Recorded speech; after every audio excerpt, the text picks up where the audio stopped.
So, if certain types of comics are really successful, then why don't you see any marketing for those comics? Hi, my name is Gamal Hennessy. I'm an attorney, author, and business consultant who specializes in the comic book industry. And this week, we're answering a question from one of the comic creators in our network. If you have a question that you'd like me to answer, just send it along and I will try to answer it in a future video. But here's this week's question.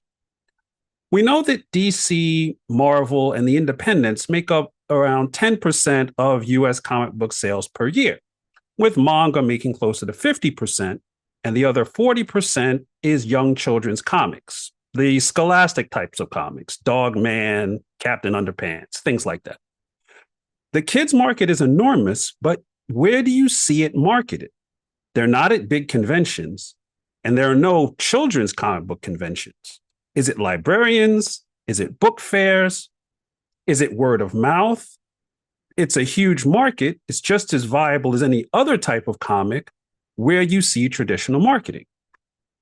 The answer to that question, I believe, the short answer to the question is you don't see that marketing because you are not the ideal reader.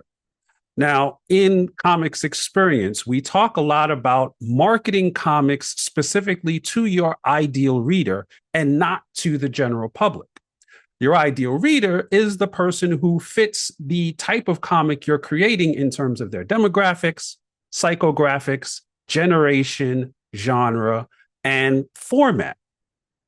So good marketing focuses on those ideal readers and it avoids talking to anyone else. So, for example, if you're a football fan and you look at a lot of football related content online, you're going to see a lot of football related content because that's the way the algorithms work. If you don't like sports, you won't see any of that content, no matter how big that sport might be. Even if it's the Super Bowl, you will barely see any of that content. So by the same token, the people who are buying books for kids, parents, and their caregivers are going to see children's related stuff like Dog Man, like Captain Underpants in formats like Brightly and in news media like Common Sense Media and in those Facebook groups, Reddit posts, and other things specifically related to that target market. Now, if all you're reading is zombie apocalypse horror and John Wick style violence, you're not going to see that content, no matter how many hundreds of thousands of books are being sold in that genre.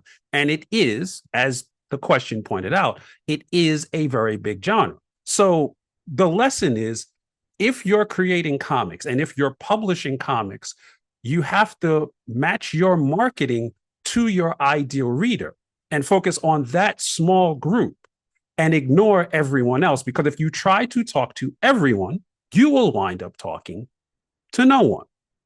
So as I said, if you have a question that you'd like me to answer, just reach out to me, send me the question, and I will attempt to answer it in a future video. But I am not going to be giving you legal advice because I do not do that on the internet. It's not a thing.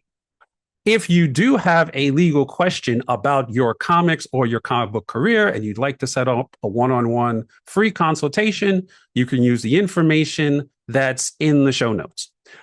If you'd like to join a wider community of comic book creators who are all working together to further their career, then you should check out Comics Experience, and the information for that will also be in the show notes. So until next time, get off the internet and go make some comics.